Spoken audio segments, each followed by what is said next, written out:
So if you're asked to factor a trinomial, tri meaning three terms, 1, 2, 3, that means you're looking for something like this, two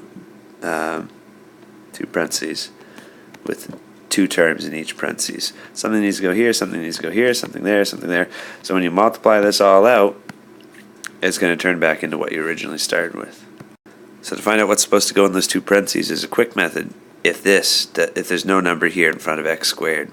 But since there's a number in front of x squared, you need a longer method. And so the method I teach is called the magic number method. So here's how the magic number method works. Step 1 is to find the magic number, and that's always found by taking the first number, multiplying it by the last number. So 10 is our magic number.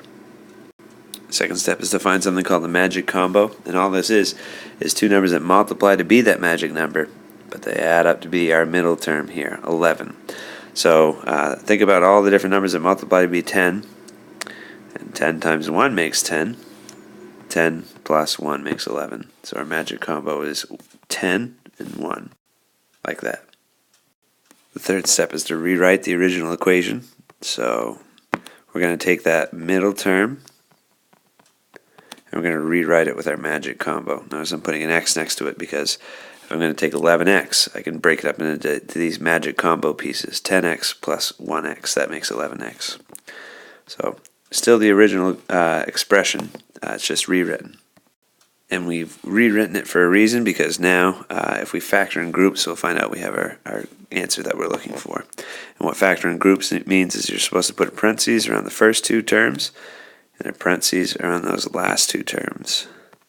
So parentheses around 2x squared plus 10x, and a parentheses around 1x plus 5.